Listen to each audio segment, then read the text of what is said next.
নমস্কার বন্ধুরা, Santu academy YouTube চ্যানেলে তোমাদের স্বাগত। তো দেখো, আজকে আমরা মডেল কোশ্চেন পেপার, যেটা আরপিএফ কোশ্চেন পেপার মডেল, সেটা 16 নিয়ে আলোচনা করব। এর আগে 1 থেকে 15 পর্যন্ত কিন্তু আমরা সেট দিয়েছি। তো যারা যারা এখনও সেই সেটগুলো দেখোনি তারা অবশ্যই কিন্তু দেখে নিও, ওকে। আর গ্রুপ ডিরও তো আর একটা নোটিফিকেশান আউট করেছে, তার মানে খুব তাড়াতাড়ি কিন্তু গ্রুপ ডির আবার এই লোকসভা ভোটের পরে কিন্তু যত সম্ভব গ্রুপ ডির কিন্তু ওই ফর্ম ফিল আপ শুরু হয়ে যাবে, ওকে। তো গ্রুপ ডিরও প্রস্তুতি আমাদের চালু করে দেবো খুব তাড়াতাড়ি, ওকে। তো চলো আজকের যে সেট নাম্বার 16 সেটা নিয়ে আলোচনা করি। দেখো, ফার্স্ট কোশ্চেন কী আছে, বলছে ঋগ্বেদে ওং শব্দটি কতবার রয়েছে? 275। আচ্ছা, জাস্ট 1 মিনিট। তো ওং শব্দটি কতবার আছে? জাস্ট 1 মিনিট, এটাকে ঠিক করে নিই আগে, ওকে ওকে। তো দেখো কত আছে, 275, 1028, নাকি 615, নাকি 250। তো ঋগ্বেদে ওং শব্দটি আছে কিন্তু 1028 বার কিন্তু ওং শব্দটি আছে, ওকে। পরবর্তী কোশ্চেন দেখো, আচ্ছা যদি এখানে বেদ তোমরা জানো, বেদ কটি নিয়ে গঠিত? বেদ হচ্ছে 4টি, ঋক, সাম, যজু, অথর্ব। এগুলো কোন বেদে কি, এগুলো কিন্তু আসে যে ঋগ্বেদ, মানে ঋগ্বেদে কিসের কথা বলা হয়, হ্যাঁ, সামবেদে কিসের কথা বলা হয়, অথর্ববেদে কিসের কথা বলা হয়। তো এগুলো কিন্তু খুব ইম্পর্টেন্ট। এবং মনে রাখো 108টি উপনিষদ কতগুলো আছে এটাও মনে রাখো, 108টি। আচ্ছা, আরণ্যক, এই বেদ বলতে গিয়ে আরণ্যক বলে একটা কথা আসছে, একবার WBCS পরীক্ষায় এসেছিল যে আরণ্যককে কী বলা হয়, কী ধরনের পুস্তক বলা হয়। তো মনে রাখো আরণ্যককে কিন্তু বনপুস্তক বলা হয়, ওকে। বনপুস্তক কাকে বলা হয়? আরণ্যককে। পরবর্তী কোশ্চেন দেখো, 10 কিলোগ্রাম ভরের কোনো বস্তুকে 5 মিটার উপরে তুলতে কি পরিমাণ কার্য করতে হবে? দেখো, আমরা প্রথমেই যদি জানি যে কার্য সমান কি, তো কার্য ইকুয়াল টু কী জানি, বল ইন্টু সরণ। তাহলে সরণ তো আমরা পেয়ে গেছি 5 মিটার উপরে তুলবো। একটা মনে করো এই হচ্ছে 10 কেজি ভরে কোনো একে আমরা কত মিটার উপরে তুলবো? 5 মিটার। তো এই যেটা সরণের মান পেয়ে গেছি 5 মিটার, কিন্তু আমাদের বার করতে হবে কি, আমাদের বার করতে হবে বল। তাহলে বল পি ইকুয়াল টু কি, আমরা জানি পি ইকুয়াল টু mf। এটা তোমরা জানো, এফ বা এ একই কথা, আমি কখনো এ দিই, ই মানেও ত্বরণ, এফ মানেও ত্বরণ, ক্লিয়ার। তো পি ইকুয়াল টু mf। তাহলে এইখানে এম তো আমরা জানি, এম হচ্ছে কত, এম হচ্ছে 10 কেজি বলা আছে, 10 কেজি। আর এফ মানে হচ্ছে ত্বরণ। এবার দেখো এইখানে কোন ত্বরণের কাজ করছে, এখানে কিন্তু অভিকর্ষ ত্বরণের কাজ করছে। তো 9.8, তো 9.8 বা আমি এটাকে 10 ধরতে বলেছি কাজের সুবিধার জন্য। তো রাইট আনসার কী হবে এখানে? 9.8 দেন মানে 98, ওকে। তো 98টা তুমি 100 ধরলেও তোমার এই দেখবে কাছাকাছি মান আসবে, ওকে। তো পি এর মান কত? 98। তাহলে বল হচ্ছে 98 ইন্টু সরণ মানে 5।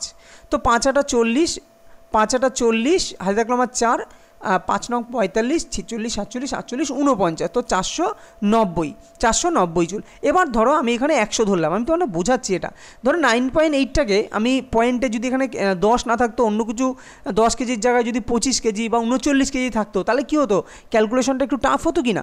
তখন তুমি যদি এখানে 10 ধরো, দেখো এখানে আমি ধরে নিলাম এটা অ্যাপ্রক্সিমেট 9.8টা 10 ধরলাম, তাহলে এখানে কত হবে? এখানে 100 হবে। তাহলে এইখানে বড় জোর 98-এর জায়গায় কত হবে? 100 হবে। তো সেখানে 5 ইন্টু 100 মানে 500 হবে। তো তুমি বুঝে যাবে যে 500-র অ্যান্সারটা কাছাকাছি কার আছে, নিশ্চয়ই 690, এই সরি 490, এটাই 500-র কাছাকাছি, ওকে। তো এইখানে হ্যাঁ 490, তার মানে 500-এর কাছাকাছি, কেননা 80 তো হবে না। তাই এইভাবে তুমি অ্যাপ্রক্সিমেট করতে পারো, আর না হলে 9.8ও ধরতে পারো। তো রাইট অ্যান্সার কী হবে? 490 জুল হবে। দেখো এখানে শুধু জুল আছে বলে তাই আমি টিনে বললাম না, কিন্তু যদি আর্গ এবং জুল দুটো থাকতো তাহলে কী করে বার করতে? দেখো, কিলোগ্রাম কিসের একক? কিলোগ্রাম এসআই একক। মিটার কিসের একক? মিটারও এসআই একক। তার মানে তোমাকে যে জিনিসটা বার করতে বলেছে অর্থাৎ কার্য, এটা কিন্তু এসআই এককই হবে। তো এসআইতে কার্যের একক কি? কার্যের একক হচ্ছে জুল। পরবর্তী কোশ্চেন, জিম করবেট জাতীয় উদ্যান কে তৈরি করেন? ভীষণই গুরুত্বপূর্ণ, এই টাইপের কোশ্চেনে কিছু আসে এখন। তো সাওয়াই জয়সিং, রাও সোধারজি, নাকি স্যার ম্যালকম ফেলি, নাকি অনন্ত বর্মন গঙ্গা? এটা অনন্ত বর্মন গঙ্গা হবে যত সম্ভব, গঙ্গই হবে হয়তো, যাই হোক। তো জিম করবেট জাতীয় উদ্যান কে তৈরি করেন? তো রাইট অ্যান্সার কিন্তু জিম করবেট জাতীয় উদ্যান মনে রেখো স্যার ম্যালকম হেলি। কি? Option C is the right answer. এটা হেলি হবে, ফেলি না। তো স্যার ম্যালকম হেলি ইনি কিন্তু জিম করবেট জাতীয় উদ্যান তৈরি করেন। এটা কোথায় আছে? এটা তোমরা জানো, জিম করবেট জাতীয় উদ্যান উত্তরাখণ্ডে আছে, এবং ভারতবর্ষের প্রথম জাতীয় উদ্যান হচ্ছে এই জিম করবেট জাতীয় উদ্যান, যার এই যে হেলি, এই দেখো এইখান থেকে কত সুন্দর যে টেকনিক্যালি পড়লে সুবিধাটা কি দেখো, এই যে আমরা বলছি জিম করবেট জাতীয় উদ্যানের আগের নাম কি ছিল? আগের নাম ছিল এই যে স্যার ম্যালকম হেলি, ইনি যেহেতু এই জাতীয় উদ্যানটা তৈরি করেন, তো আগে এর নাম ছিল হেইলি জাতীয় উদ্যান, তাই না? আগে জিম করবেট জাতীয় উদ্যানের নাম ছিল হেইলি জাতীয় উদ্যান, তো বর্তমানে এটা তোমার এটার নাম হয়েছে জিম করবেট জাতীয় উদ্যান। এই হেইলি জাতীয় উদ্যান কার নামে? সেটা হচ্ছে স্যার ম্যালকম হেইলি। তো এইভাবে পড়লে কি এটা পড়ার সাথে সাথে কিন্তু তুমি অন্যান্য জিনিসগুলোও কিন্তু এর রিলেট করে মনে রাখতে পারবে যে জিম করবেট জাতীয় উদ্যানের আগে কেন হেইলি জাতীয় উদ্যান নাম ছিল, তো নিশ্চয়ই কোনো না কোনো কারণ আছে। তো যেহেতু স্যার ম্যালকম হেইলি এটা আবিষ্কার করেছিল। আচ্ছা, যদি বলি রাও সোধারজি ইনি কি তৈরি করেছিলেন? তো মনে রেখো রাজস্থানের যে যোধপুর, তো যোধপুরে একটা যোধপুর দুর্গ আছে, যোধপুর দুর্গ এটা তৈরি করেছিলেন রাও সোধারজি। যদি অনন্ত বর্মন গঙ্গ, ইনি তৈরি করেছিলেন উড়িষ্যার যে পুরীর যে জগন্নাথ মন্দির, যে পরীক্ষা এটাও আসতে পারে জগন্নাথ মন্দির কে তৈরি করেন, তো মনে রাখবে অনন্ত বর্মন গঙ্গ ইনি কিন্তু জগন্নাথ মন্দির তৈরি করে। আর হচ্ছে সাওয়াই জয়সিং কী করেছিলেন?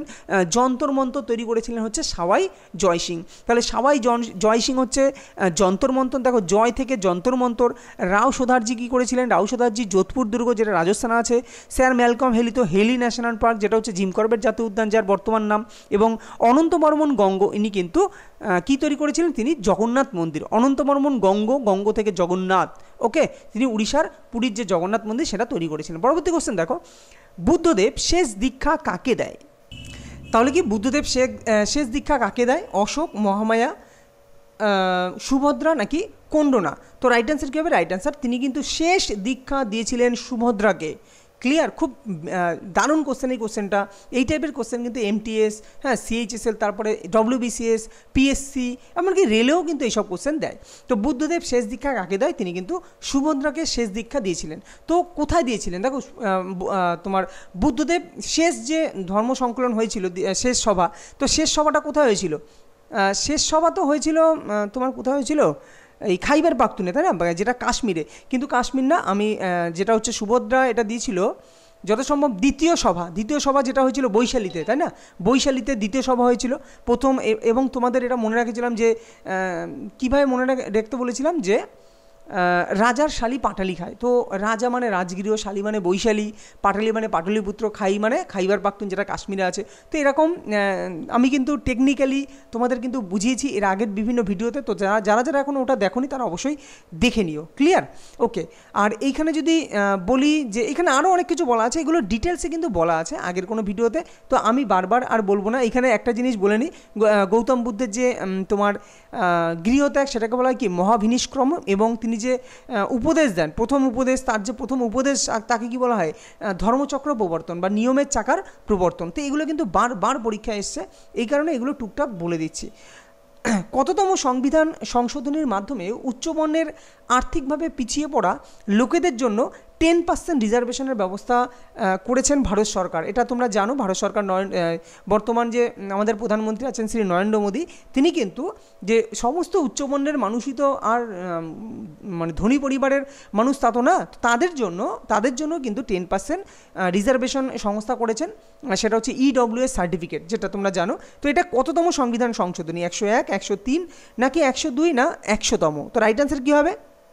তো অপশান বি অর্থাৎ 103, তাই না? 103তম সংবিধান সংশোধনী যেটা হয়েছিল 2019-এ, তাই না? 2019 সালে আমাদের ভারতের প্রধানমন্ত্রী শ্রী নরেন্দ্র মোদী কিন্তু এই 103তম সংবিধান সংশোধনীর মাধ্যমে কিন্তু 10% রিজার্ভেশনের ব্যবস্থা করেছিলেন উচ্চবর্ণের আর্থিকভাবে পিছিয়ে পড়া লোকেদের জন্য, এবং আর্টিকেল 15 এবং 16 ধারা অনুযায়ী এটা করেছিলেন। আচ্ছা, তাহলে 101তম সংশোধনীটি কি? 101তম সংশোধনী যেটা 2016 সালে চালু হয়, যেটা হচ্ছে জিএসটি, এটা কিন্তু চালু হয় 101তম সংশোধনীর মাধ্যমে। সারা ভারতে একটা কর ব্যবস্থা, যেটা হচ্ছে জিএসটি ফুল ফর্ম কি? গুডস অ্যান্ড সার্ভিস ট্যাক্স, এই ব্যবস্থাটা চালু হয়। এবং এই ব্যবস্থা সারা বিশ্বের মধ্যে ফ্রান্সে কিন্তু প্রথম চালু হয়েছিল। ওকে, ফ্রান্সে কিন্তু প্রথম চালু হয়েছিল। আচ্ছা, জিএসটি শুরু হয় কিন্তু যেটা 2016-তে, কিন্তু এটা চালু হয় কিন্তু 2017-তে। 2017-তে কিন্তু চালু হয়। কত জুলাই জানো? 1 জুলাই কি না, একটু কমেন্টে জানিও যে জিএসটি চালু হয় কত সালে, এটা কমেন্টে তোমরা জানাবে। আচ্ছা, 102তম সংবিধান সংশোধনীটি কি? এইখানে কিন্তু এই সংশোধনীর মাধ্যমে কিন্তু জাতীয় যে অনগ্রসর শ্রেণী তাদেরকে গুরুত্ব দেওয়া হয়েছে। ওকে, জাতীয় অনগ্রসর শ্রেণী। আর 100তম সংবিধান সংশোধনী কি? 100তম সংবিধান সংশোধনীতে কিন্তু যেটা হচ্ছে ভূমি বাউন্ডারি এগ্রিমেন্ট অনুযায়ী যে বাংলাদেশের সঙ্গে যে চুক্তিবদ্ধ, মানে বাংলাদেশের যে ভূমির যে বাউন্ডারি, তো এটা কিন্তু 100তম সংবিধান সংশোধনী। তোমরা জাস্ট এইটুকু মনে রাখো যে 100তম সংবিধান সংশোধনীর মাধ্যমে যে বাংলাদেশের ভূমি বাউন্ডারি সেই ব্যাপার বলেছে। 101তম হচ্ছে GST, goods and service tax. আচ্ছা, 102তম কি? 102তম যেটা জাতীয় অনগ্রসর যেসব শ্রেণী আছে তাদেরকে তোমার গুরুত্ব দেওয়া, এটা হচ্ছে 102তম। আর 103তম হচ্ছে তোমার 2019 সালে, যেটা হচ্ছে 10% রিজার্ভেশন আইন। ভীষণই গুরুত্বপূর্ণ কিন্তু এই কোশ্চেন। ভারতের সর্বোচ্চ শীর্ষ সম্মান কোনটি? পরমবীর চক্র, ভারতরত্ন, পদ্মশ্রী নাকি দাদা সাহেব ফালকে? দেখো এইখানে মনে হচ্ছে এটা একটু গন্ডগোল আছে। দেখো, সর্বোচ্চ সম্মান যেটা তো ভারতরত্ন, তাই না? এটা হবে সর্বোচ্চ শীর্ষ সম্মান, না সর্বোচ্চ হচ্ছে শৌর্য সম্মান।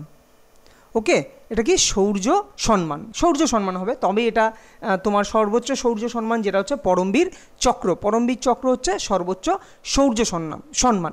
আর ভারতরত্ন হচ্ছে সর্বোচ্চ সম্মান হচ্ছে ভারতরত্নে। আর তারপরে পদ্মশ্রী আছে, পদ্মবিভূষণ আছে। ওকে, আচ্ছা, দাদা সাহেব ফালকে কিসে দেওয়া হয়? এটা তোমরা জানো, সাহিত্য বলছি কেন, চলচ্চিত্রে দাদা সাহেব ফালকে পুরস্কার দেওয়া হয়। অর্থনীতিতে প্রথম নোবেল পুরস্কার দেওয়া শুরু হয় কবে থেকে? 1957, 1969, 1967 নাকি 1959? তো রাইট অ্যান্সার কী হবে? Right answer option B is right answer, অর্থাৎ 1969 সাল থেকে কিন্তু অর্থনীতিতে নোবেল পুরস্কার দেওয়া হয়। ক্লিয়ার? আচ্ছা, এবার বলো, ভারতীয় নোবেল ভারতের অর্থনীতি হিসাবে নোবেল পুরস্কার তোমরা জানো, এটা অমর্ত্য সেন, স্যার অমর্ত্য সেন কিন্তু ভারতের প্রথম অর্থনীতির নোবেল পুরস্কার পান হচ্ছে অমর্ত্য সেন। তাই এটা জিজ্ঞেস করলাম না। চলো, বলছে প্রথম রূপোর মুদ্রা চালু করেন কোন সম্রাট? তাহলে রূপোর মুদ্রা কোন সম্রাট চালু? দেখো, এটা কিন্তু গুপ্ত বংশের মধ্যে, অর্থাৎ সমুদ্রগুপ্ত, দ্বিতীয় চন্দ্রগুপ্ত, প্রথম চন্দ্রগুপ্ত নাকি প্রথম কুমারগুপ্ত? রাইট অ্যান্সার কিন্তু দ্বিতীয় চন্দ্রগুপ্ত কিন্তু প্রথম, গুপ্ত বংশের মধ্যে প্রথম তোমার হচ্ছে রূপোর মুদ্রা চালু করেন। ওকে, আর দ্বিতীয় চন্দ্রগুপ্ত তিনি কিন্তু সকার উপাধি ধারণ করেছিলেন, এবং দ্বিতীয় চন্দ্রগুপ্তের সময় কিন্তু তার রাজসভা অলঙ্কৃত করতেন হচ্ছে কারা? নবরত্ন। দেখো, এই নবরত্ন থেকেও কিন্তু কোশ্চেন দেয়, যে তোমাকে এরম কোশ্চেন দেবে যে দ্বিতীয় চন্দ্রগুপ্তের রাজসভায় যে নবরত্ন ছিলেন তাদের মধ্যে নিচের কে ছিলেন না? তো নবরত্নের যে নামগুলো সেগুলো কিন্তু অবশ্যই জেনে রাখো। সেরকমভাবে আকবর এবং দ্বিতীয় চন্দ্রগুপ্ত, এই দুজনারই কিন্তু নবরত্নের নামগুলো তোমরা জেনে রাখো। সমুদ্রগুপ্তকে ভারতের নেপোলিয়ান বলা হয়, এবং দেখো এইখানে কোশ্চেন আছে সমুদ্রগুপ্ত যে ভারতের নেপোলিয়ান বলা হয়, তো এই কথাটি কে বলেছিলেন? তো মনে রাখবে, ঐতিহাসিক V.A. স্মিথ কিন্তু এই কথা বলেছিলেন যে সমুদ্রগুপ্তকে ভারতের নেপোলিয়ান বলা হয়, এবং তিনি কিন্তু মনে রাখবে তিনি কিন্তু অশ্বমেধ যজ্ঞের অনুষ্ঠান করেছিলেন। আর এছাড়াও তাকে কবিরাজ, বিক্রমাঙ্ক এইসব উপাধিও কিন্তু তাকে দেওয়া হয়েছিল। ক্লিয়ার? আচ্ছা, আর এইখান থেকে যদি প্রথম কুমারগুপ্ত বলি, তো প্রথম কুমারগুপ্ত তিনি কিন্তু মহেন্দ্রাদিত্য নামেও পরিচিত ছিলেন, প্রথম কুমারগুপ্ত। আর প্রথম চন্দ্রগুপ্তকে কী নামে ডাকা হতো? তিনি কিন্তু রাজাধিরাজ। প্রথম চন্দ্রগুপ্তকে বলা হতো মহারাজাধিরাজ, তাই না? সংবিধানের কোন ধারা কোনো অবস্থাতেই স্থগিত রাখা যায় না? কোন ধারা?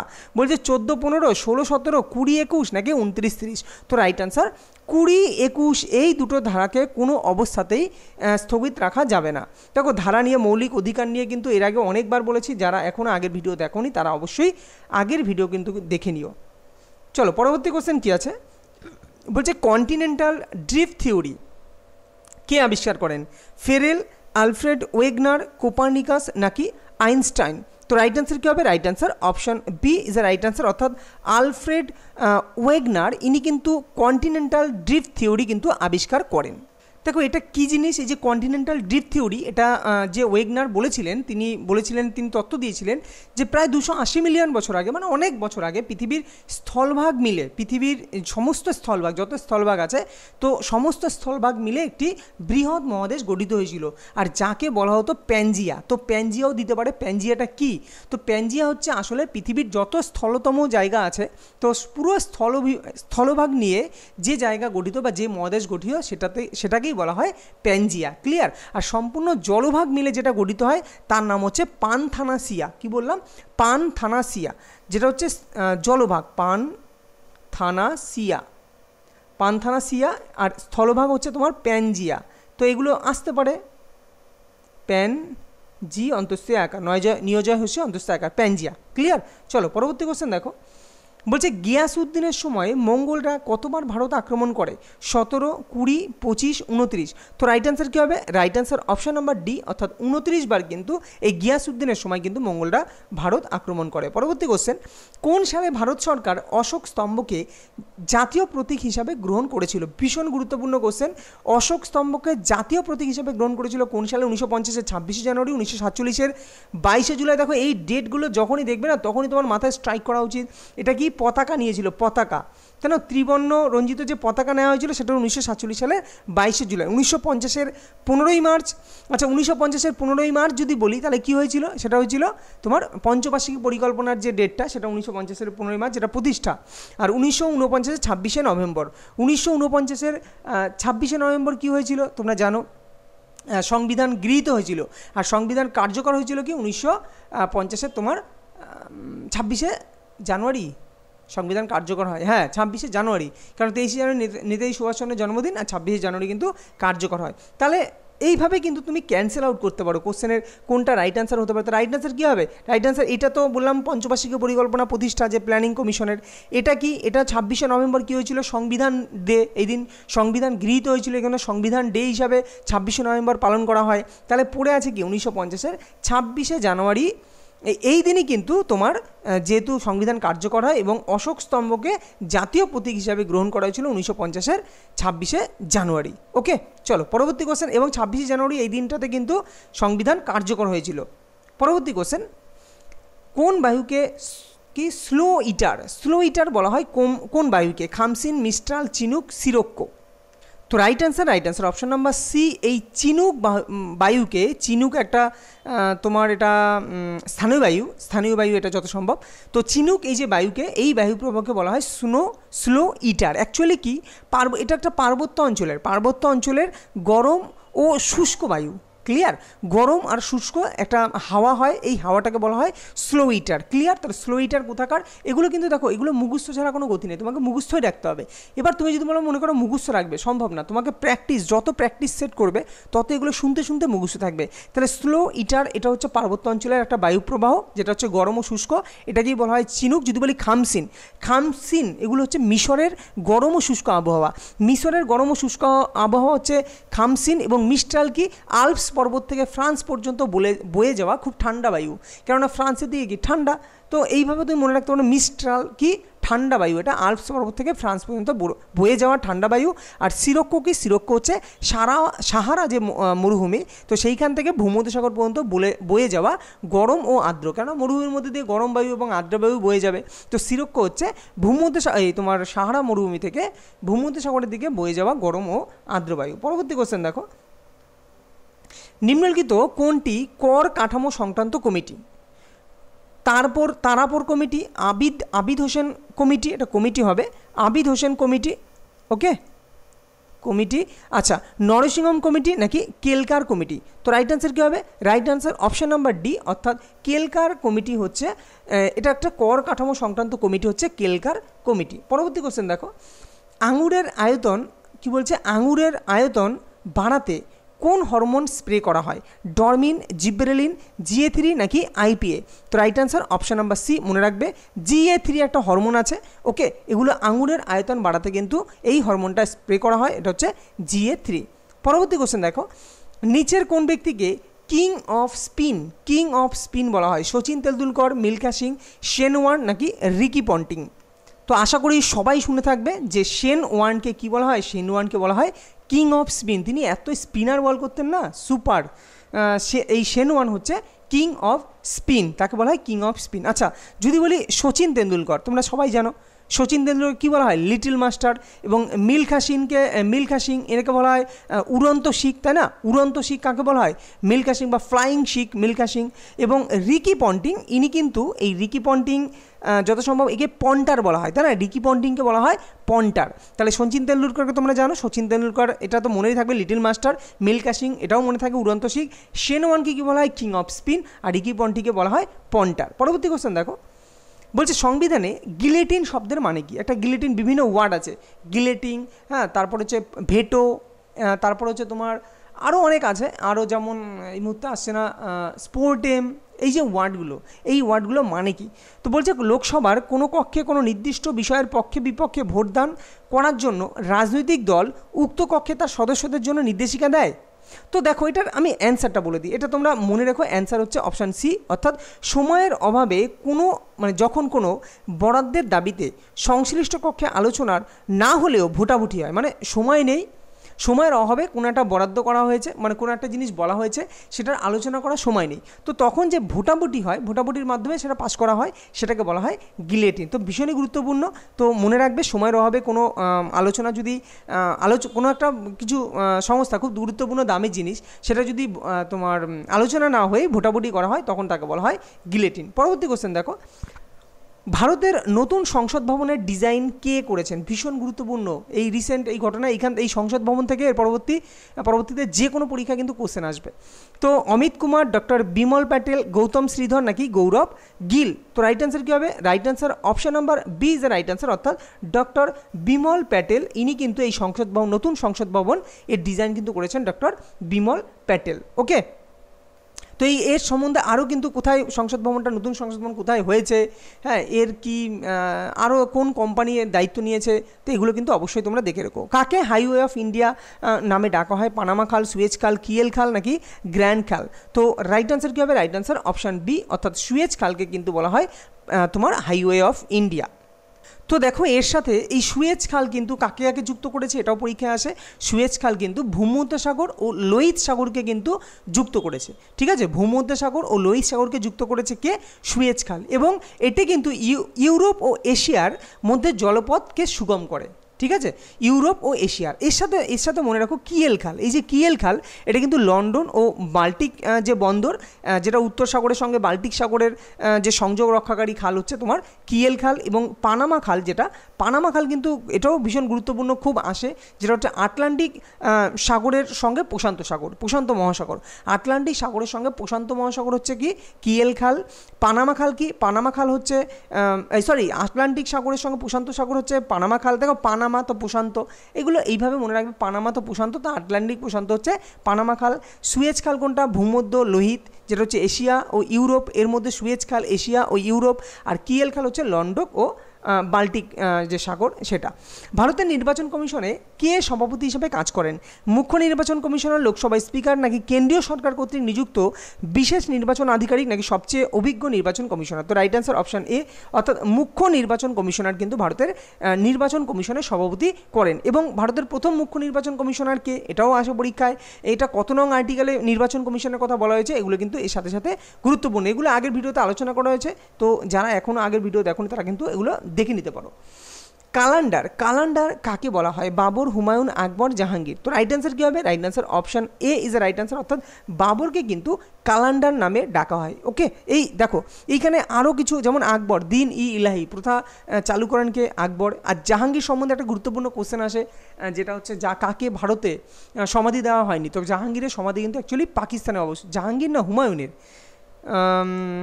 একটু গন্ডগোল হয়, হুমায়ুনের, জাহাঙ্গীরের সমাধি পাকিস্তানে অবস্থিত, একদম ঠিক। ওকে, চলো পরবর্তী কোশ্চেন দেখো, গ্রিনল্যান্ড ও আর্কটিক অঞ্চলে আদিবাসী বিন্দুদের কী বলা হয়? যারা গ্রিনল্যান্ড এবং আর্কটিক অঞ্চলে বসবাস করে, সেই সব আদিবাসী বিন্দুদের কী বলা হয়? ফ্লেমিং, কসাক, এক্সকিমো নাকি হামিট? তো রাইট অ্যান্সার কী হবে? Right answer option number C, তাদেরকে বলা হয় এক্সকিমো, যারা গ্রিনল্যান্ড ও আর্কটিক অঞ্চলে অধিবাসীদের বিন্দু। এর সাথে দেখো, ফ্লেমিং যে তোমার উপজাতি সমূহ এরা কিন্তু অ্যাকচুয়ালি বেলজিয়ামে যে বসবাসকারী মানুষ, মানে বেলজিয়ামের যেসব উপজাতি আছে বেলজিয়াম শহরে, তো তারা কিন্তু ফ্লেমিং নামে পরিচিত। তো মনে রেখো, ফ্লেমিং হচ্ছে বেলজিয়াম, এবং কসাক, এই কসাক হচ্ছে রাশিয়ার দক্ষিণ পূর্ব সীমান্তে। দ্যাট মিনস তোমাকে রাশিয়া দেবে যে কসাক উপজাতি তোমার বিশ্বের কোথায় দেখা যায়। কসাক উপজাতি কিন্তু অ্যাকচুয়ালি রাশিয়াতে দেখা যায়। আর এক্সকিমো তো বললাম গ্রিনল্যান্ড ও আর্কটিক অঞ্চলে কিন্তু দেখা যায়। আর হামিড দেখা যায় কিন্তু আফ্রিকায়, যেটা হচ্ছে উত্তর পশ্চিম আফ্রিকার মানুষকে কিন্তু বলা হয় হামিড। তো এইগুলো কিন্তু পরীক্ষায় খুবই দেয়। পরবর্তী কোশ্চেন, সূর্যোদয়ের কিছু আগে এবং সূর্যাস্তের কিছু পরেও সূর্যকে দেখা যায়। আমাদের যখন সূর্য উদয় হয় তখন সূর্য উদয়ের কিছু আগে সূর্যকে দেখা যায়, এবং সূর্যাস্তের কিছু পরেও কিন্তু সূর্য কিন্তু ডুবে যায়, কিন্তু মনে হয় যেন সূর্যটা দেখা যায়। তো এটার কারণ কি? এটা কি প্রতিফলন, এটা প্রতিসরণ, না বিক্ষেপণ, নাকি অপবর্তন? তো রাইট অ্যান্সার কী হবে? রাইট অ্যান্সার অপশান বি, এটা কিন্তু প্রতিসরণের কারণে হয়। দেখো, বিক্ষেপণ জিনিসটা আলাদা। বিক্ষেপণ কখন হবে? যদি বলে সূর্যকে যে আকাশ নীল দেখায়, বা সূর্য তো সাদা বর্ণের রশ্মি নির্গত, কিন্তু আমরা লাল দেখি কেন? তো সূর্যকে লাল দেখায় কেন? তখন কিন্তু এর অ্যান্সার হবে বিক্ষেপণ। ক্লিয়ার? আর বিচ্ছুরণ কখন অ্যান্সার হবে? বিচ্ছুরণ অ্যান্সার হবে কিন্তু যখন তোমার হচ্ছে কোনটার ক্ষেত্রে, সেটা হচ্ছে এই যে যখন আকাশ পরিষ্কার থাকে, আকাশ পরীক্ষার সময় যে রামধনু দেখা যায়, তো রামধনু হচ্ছে বিচ্ছুরণ। আমি বলে দিয়েছিলাম রামধনু বিচ্ছুরণ, রয়ের মিল। আর বিক্ষেপণ কোনগুলো? যে আকাশ নীল দেখায়, সূর্যকে লাল দেখায়, এগুলো হচ্ছে বিক্ষেপণ। আর সূর্য ডোবার পরেও সূর্যকে দেখা যায়, এটা হচ্ছে প্রতিসরণ। ক্লিয়ার? আর অপবর্তন জিনিসটা আলাদা, ওই জিনিসটা সম্পূর্ণ আলাদা, সেটা পরে এক সময় আলোচনা করা যাবে। স্বাধীন ভারতের প্রথম কেন্দ্রীয় বাজেট কে উত্থাপন করেন? জওহরলাল নেহরু, আর কে চেট্টি, লাল বাহাদুর শাস্ত্রী, নাকি কে এস সেন? তো রাইট অ্যান্সার আর কে চেট্টি কিন্তু এই স্বাধীন ভারতের প্রথম কেন্দ্রীয় বাজেট উত্থাপন করেন হচ্ছে আর কে চেট্টি। ভীষণই গুরুত্বপূর্ণ। কোন ভারতীয় গভর্নরের সময় সতীদাহ প্রথা রদ করা হয়েছিল? Lord Minto, Lord Hastings, Lord Hardinge, নাকি লর্ড উইলিয়াম বেন্টিং? তো রাইট অ্যান্সার অপশান ডি, অর্থাৎ লর্ড উইলিয়াম বেন্টিংয়ের সময় কিন্তু এই সতীদাহ প্রথা কিন্তু রদ করা হয়েছিল, লর্ড উইলিয়াম বেন্টিং। এর সাথে সাথে দেখো, এই তার সময়ে অর্থাৎ লর্ড উইলিয়াম বেন্টিং এর সময় কিন্তু ইংরেজি ভাষা চালু হয়, তাই না? উচ্চশিক্ষার্থে ইংরেজি ভাষা পরীক্ষায় দেয়, উচ্চশিক্ষার্থে ইংরেজি ভাষা চালু হয় কোন ভাইসরয়ের সময়? তো তিনিও কিন্তু লর্ড উইলিয়াম বেন্টিংয়ের সময়। আর যদি বলি লর্ড হেস্টিংস, হ্যাঁ, লর্ড হেস্টিংসের সময় কী হয়েছিল?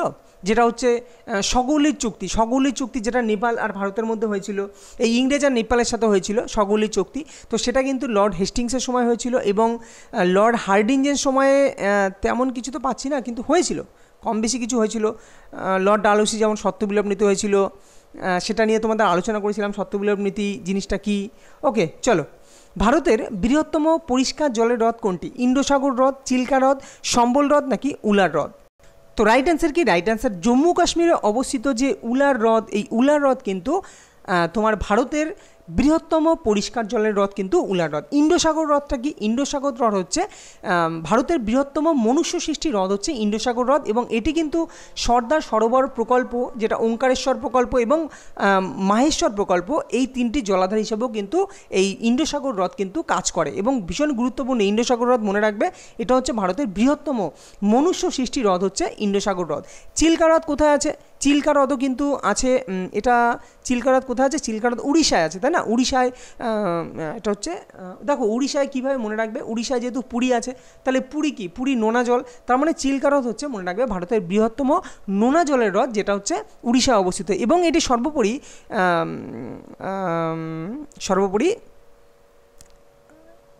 এটা আর একটা কী হতে পারে? ভারতের বৃহত্তম নোনা জলের হ্রদ তো বললাম, ভারতের বৃহত্তম নোনা জলের হ্রদই হচ্ছে তোমার হচ্ছে চিল্কা হ্রদ। ক্লিয়ার? ইন্দ্রসাগর হ্রদ তো বললাম। আর সম্বল হ্রদ যদি বলি, সম্বল হ্রদ কোথায় আছে? সম্বল হ্রদ কিন্তু রাজস্থানে আছে, এবং রাজস্থানে আরেকটা হ্রদও আছে, এটাও মনে রাখবে, দিলওয়ানা হ্রদ কিন্তু রাজস্থানে আছে। পরবর্তী কোশ্চেন দেখো, এটা সম্বল হ্রদ হবে না, সম্বল হ্রদ হবে। ওকে, সম্বল, ভুল করে এটা সম্বল দেওয়া আছে, এটা সম্বল হ্রদ হবে, মাঝে মাঝে মনে পড়ে যায় তখন বলে দিই, সম্বল হ্রদ। ওকে, চলো। বলছে এখনও পর্যন্ত অর্থনৈতিক জরুরি অবস্থা কতবার ঘোষণা করা হয়েছে? একবার, দুবার, তিনবার, নাকি একবারও নয়? তো মনে রাখো, জরুরি অবস্থা যেটা একমাত্র রাষ্ট্রপতি জারি করতে পারে, অবশ্যই ক্যাবিনেট মন্ত্রীর সহায়তায়, তার মানে প্রধানমন্ত্রীর এবং ক্যাবিনেট মন্ত্রী আলোচনা সহযোগে রাষ্ট্রপতি রাজ্যপালের দ্বারা কোনো রাজ্যে কিন্তু এই জরুরি অবস্থা চালু করতে পারে। এটা দেখো অনেক রকম জরুরি অবস্থা হয়, তোমরা জানো অর্থনৈতিক, একটা হচ্ছে 360, 356, 352, একটা হচ্ছে জাতীয় আর একটা হচ্ছে রাজ্য স্তরে জরুরি অবস্থা, তাই না? রাজ্যের যদি অচল অবস্থা শুরু হয়, তো এই জরুরি অবস্থা তোমার অর্থনৈতিক জরুরি অবস্থা কিন্তু, যেটা 360 নং আর্টিকেলে বলা হয়েছে অর্থনৈতিক জরুরি অবস্থা, এটা কিন্তু একবারও জারি হয়নি। 3 জন মানুষের ডিএনএ ব্যবহার করে, কি বলছে, 3 জন মানুষের ডিএনএ ব্যবহার করে প্রথম শিশুর জন্ম হলো কোথায়? যুক্তরাজ্য, জাপান, চীন, রাশিয়া। তো রাইট অ্যান্সার মনে রাখবে যুক্তরাজ্যে কিন্তু এটা প্রথম শিশুর জন্ম দেওয়া হয়েছে, যে 3 জন মানুষের ডিএনএ ব্যবহার করে কিন্তু প্রথম শিশুর জন্ম হয়েছে যুক্তরাজ্যে। পরবর্তী কোশ্চেন দেখো, ডাঙ্কেল প্রপোজালস নিচের কোনটির সঙ্গে সম্পর্কিত? ভারতের জাতীয় অর্থনীতি, ভারতের জাতীয় শিক্ষানীতি, নাকি জাতীয় মানবাধিকার কমিশন, নাকি দারিদ্র দূরীকরণ? তো ডাঙ্কেল প্রপোজাল এটা কিন্তু ভারতের জাতীয় অর্থনীতির সঙ্গে কিন্তু জড়িত হচ্ছে ডাঙ্কেল প্রপোজাল। পরবর্তী কোশ্চেন দেখো, চীনের প্রাচীর কে তৈরি করেন? সি ফুং চ্যাং, সি হুয়াংতি, ফু কুও কিং, লিও সাং। তো রাইট অ্যান্সার অপশান বি, সি হুয়াংতি ইনি কিন্তু চীনের প্রাচীর তৈরি করেন। কোশ্চেন নাম্বার 31, তেজস্ক্রিয় মৌল থেকে নির্গত বিটা রশ্মি হলো, তোমরা জানো তেজস্ক্রিয় মৌল থেকে কী কী রশ্মি হয়? আলফা হয়, বিটা হয় আর গামা হয়। ক্লিয়ার? তো আলফা রশ্মি তোমরা জানো ধনাত্মক তড়িৎগ্রস্ত রশ্মি, বিটা কি ঋণাত্মক, গামা হচ্ছে নিস্তড়িত। তাহলে ঋণাত্মক মানেই বুঝতে পারছো এটা কি হবে? ইলেকট্রনের স্রোত, তাই কি না? প্রোটনের স্রোত হবে না, নিউট্রনের স্রোত হবে না, তড়িৎচুম্বকীয় তরঙ্গ হবে না। তো এটা হচ্ছে তেজস্ক্রিয় রশ্মি, যেটা বিটা রশ্মি সেটা হচ্ছে ইলেকট্রনের স্রোত। পরবর্তী কোশ্চেন দেখো, অপারেশন কুটির জ্যোতি কাকে বলা হয়? কুটির শিল্পের উন্নয়ন, নাকি গ্রামের নারীদের স্বনির্ভর করার প্রকল্প, নাকি গ্রামীণ বৈদ্যুতিকরণ, নাকি গ্রামের ঘরে ঘরে শিক্ষার আলো পৌঁছে দেওয়া? তো রাইট অ্যান্সার অপশান সি, গ্রামীণ বৈদ্যুতিকরণ। এটা হচ্ছে অপারেশন কুটির জ্যোতি। ওকে, অপারেশন কুটির জ্যোতির সঙ্গে বিদ্যুতের সঙ্গে সম্পর্কিত। বিশ্বকাপ ফুটবলে সবচেয়ে বেশিবার কাপ জয় করেছে কোন দেশ? Germany, Brazil, Uruguay, Italy. তো সবচেয়ে দেখো, প্রথম তো বিশ্বকাপে জয় হয়েছে উরুগুয়ে, তোমরা জানো প্রথম, উরুগুয়ে না পর্তুগাল, অবশ্যই উরুগুয়ে কিন্তু প্রথম বিশ্বকাপে জয় হয়েছে। আচ্ছা, আমাকে বলেছে সর্বাধিক বিশ্বকাপে জয় হয়েছে কোন দেশ?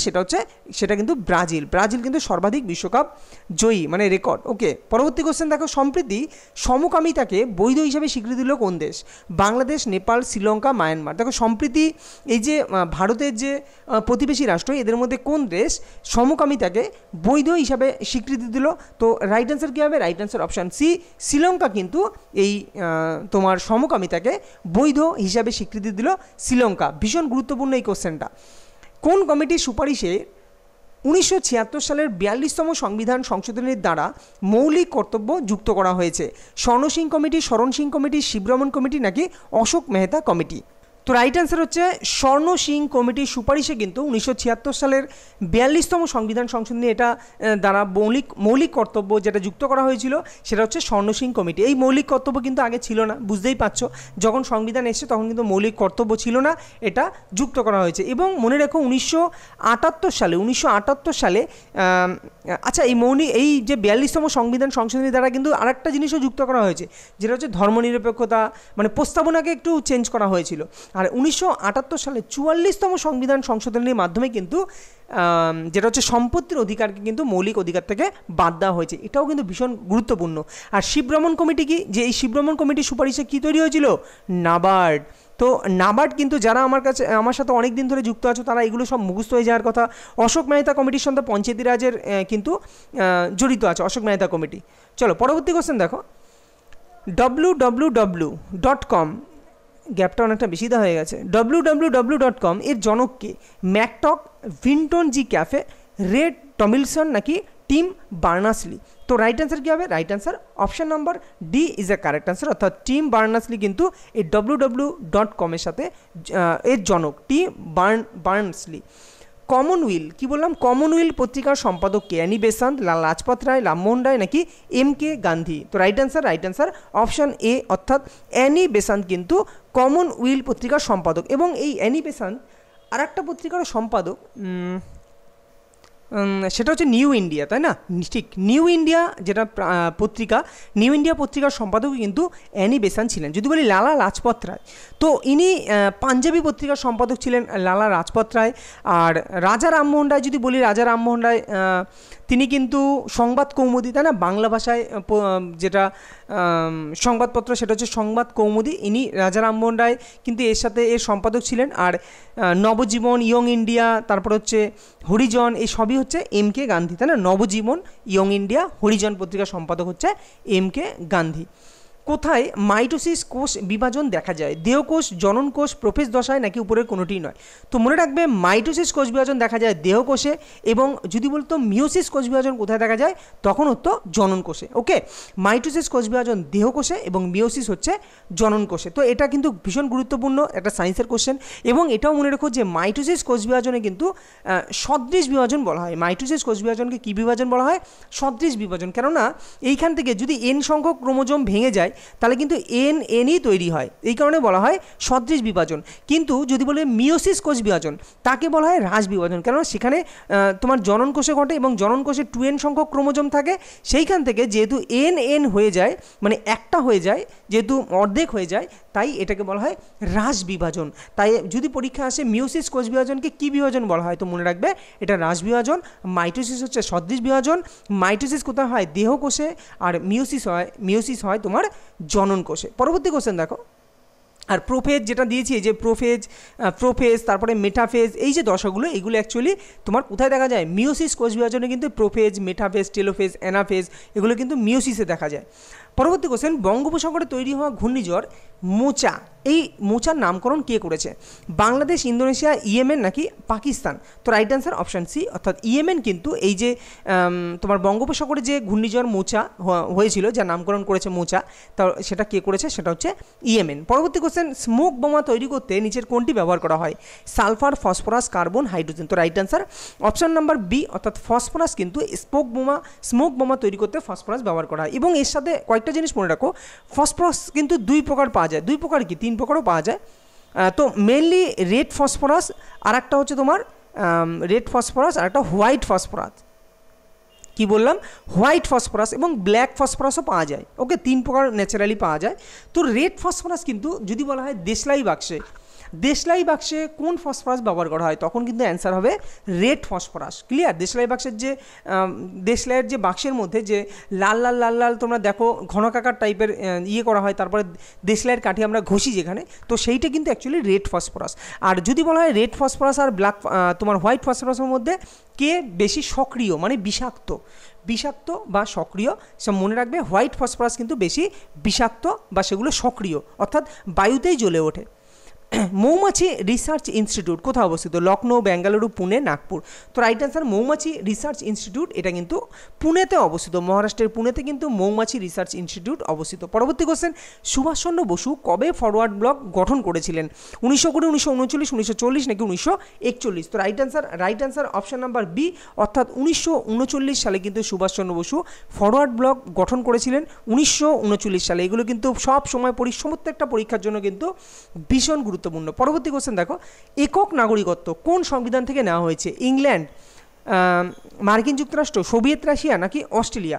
তো রাইট অ্যান্সার কী হবে? রাইট অ্যান্সার অপশান এ, অর্থাৎ ইংল্যান্ড, বা যেটাকে বলা হয় তোমার ইউনাইটেড কিংডম, হ্যাঁ, বা ব্রিটিশ। তো এইখান থেকে কিন্তু একক নাগরিকত্ব নেওয়া হয়েছে। মার্কিন যুক্তরাষ্ট্র থেকে কী নেওয়া হয়েছে? মৌলিক অধিকার, তারপরে তোমার আর কি নেওয়া হয়েছিল? প্রস্তাবনা। ওকে, সোভিয়েত রাশিয়া থেকে কী নেওয়া হয়েছিল? যেগুলো গুরুত্বপূর্ণ সেগুলো মাঝে মাঝেই বলি, বাকি তোমরা সবই পড়ে নেবে। যেটা হচ্ছে পঞ্চবার্ষিকী পরিকল্পনা, তারপরে মৌলিক কর্তব্য, এটাও কিন্তু সোভিয়েত রাশিয়া থেকে নেওয়া হয়েছিল। অস্ট্রেলিয়া থেকে কি নেওয়া হয়েছিল? কনকারেন্ট লিস্ট, এগুলো কিন্তু অস্ট্রেলিয়া থেকে নেওয়া হয়েছিল। ওকে, আর সৌভ্রাতৃত্ববোধ, এটা কোথা থেকে নেওয়া হয়েছিল? ফ্রান্স থেকে কিন্তু এই সৌভ্রাতৃত্ববোধ, এই জিনিসগুলো নেওয়া হয়েছিল। নিচের কোনটি খারিফ শস্যের উদাহরণ? ছোলা, তামাক, আলু, গম? তো এই টাইপের কোশ্চেন কিন্তু খুব দেয়, এসএসসি, এমটিএস বলো, সিএইচএসএল বলো, ওগুলোতে বেশি দেয়।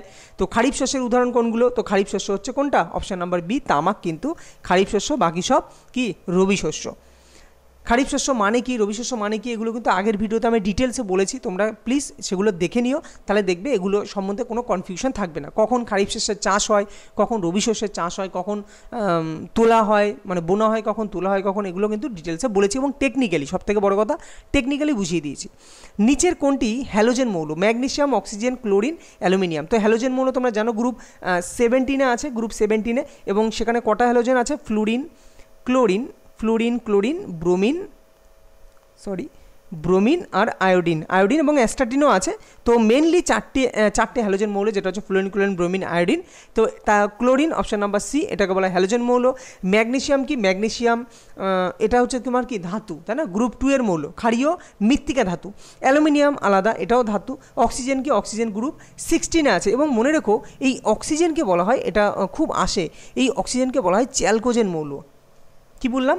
Chalcogen, chalcogen. তো অক্সিজেনকে কি বলা হয়? চ্যালকোজেন মৌল। পরীক্ষা আসে কিন্তু চ্যালকোজেন মৌল কোন গ্রুপে আছে, তো মনে রাখবে চ্যালকোজেন মৌল আছে গ্রুপ 16-এ, অক্সিজেন কিন্তু গ্রুপ 16-এ আছে। পরবর্তী কোশ্চেন দেখো, চুটিয়া কোথাকার উপজাতি? অসম, উড়িষ্যা, বিহার, মণিপুর। তো right answer option number C, অর্থাৎ বিহারের কিন্তু উপজাতি হচ্ছে চুটিয়া। চুটিয়া হচ্ছে বিহারের উপজাতি। কত সালে অন্নপূর্ণা যোজনা চালু হয়েছিল? 2001, 1999, 2000 নাকি 1997? তাহলে অন্নপূর্ণা যোজনা চালু হয়েছিল কত সালে? এটা হচ্ছে 1999 সালে কিন্তু অন্নপূর্ণা যোজনা চালু হয়। কোশ্চেন নম্বর 48, ভারতের প্রথম হাইড্রোজেন চালিত ট্রেনটি কোন রাজ্যের জিন্দ জেলা থেকে চালু হবে? কোন রাজ্যের? এটা মনে হচ্ছে একটু কনফিউশন আছে, জিন্দ জেলা, আচ্ছা মানে জিন্দ হয়তো কোনো একটা রাজ্যের জেলা। তো রাইট অ্যান্সার কী হবে? বলছে ভারতের প্রথম হাইড্রোজেন চালিত ট্রেনটি কোন রাজ্যের জিন্দ জেলা থেকে চালু হবে। তো এটা রাইট অ্যান্সার কী হবে? রাইট অ্যান্সার হরিয়ানা রাজ্যের একটি জেলা হচ্ছে জিন্দ জেলা। তো সেটা হরিয়ানা রাজ্য কিন্তু চালু করবে ভারতের প্রথম হাইড্রোজেন চালিত ট্রেন। তাহলে পরীক্ষা এরম আসবে যে ভারতের প্রথম হাইড্রোজেন চালিত ট্রেন চালু হবে কোথায়? তো প্রথম হচ্ছে অ্যান্সার হরিয়ানা। হরিয়ানার কোথায়? জিন্দ জেলা থেকে। ওকে, পরবর্তী কোশ্চেন দেখো, ভারতীয় রেলের প্রথম বৈদ্যুতিক ট্রেন কোনটি? ভীষণই গুরুত্বপূর্ণ যারা রেলের পরীক্ষার জন্য যাচ্ছ, তো এই টাইপের কোশ্চেন দেবে। দুরন্ত এক্সপ্রেস, প্রথম বৈদ্যুতিক ট্রেন বিবেক এক্সপ্রেস, জনশতাব্দী এক্সপ্রেস নাকি ডেকান কুইন? তো right answer option D, Deccan queen হচ্ছে ভারতীয় রেলের প্রথম বৈদ্যুতিক ট্রেন হচ্ছে ডেকান কুইন। পরবর্তী কোশ্চেন দেখো, ফরমালিন, এই ফরমালিন কি?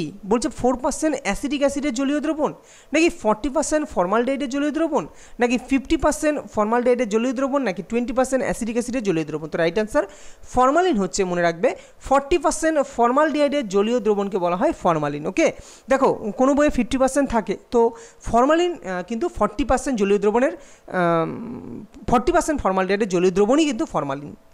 এবং এর সাথে আরেকটা জিনিস জেনে নাও, এই যে 4% অ্যাসিডিক অ্যাসিডের জলীয় দ্রবণ বলছি, এই 4% অ্যাসিডিক অ্যাসিডের জলীয় দ্রবণকেই বলা হয় কি? ভিনিগার। এটা আশা করি তোমরা জানো, তবুও বলে দিলাম যারা নিউ ভিউয়ার্স আছো তো তাদের জন্য। আর আবারও বলছি, যারা আমার আগের ভিডিওগুলো দেখোনি তারা অবশ্যই দেখে নাও, অনেক তথ্য পাবে। এবং তোমরা দেখেই বুঝতে পারছো আমি শুধুমাত্র 50টা কোশ্চেন অ্যান্সার নিয়ে আলোচনা করি না, এর বাইরেও কিন্তু বিভিন্ন তথ্য দিয়ে থাকি। ওকে, চলো, তো আজকের মতো এইখানেই শেষ আমাদের এই যে গ্রুপ মডেল সেট 16 ছিল। তো যদি ভিডিওটা ভালো লাগে অবশ্যই লাইক করো, শেয়ার করো, কমেন্ট করো, এবং আরও যদি এরকম ভিডিও পেতে চাও তাহলে অবশ্যই চ্যানেলটিকে তোমাদের সাবস্ক্রাইব করতেই হবে, এবং ভালো লাগলে সাবস্ক্রাইব করে দিও। দেখা হবে পরবর্তী কোনো ভিডিওতে। ভালো থেকো, সুস্থ থেকো।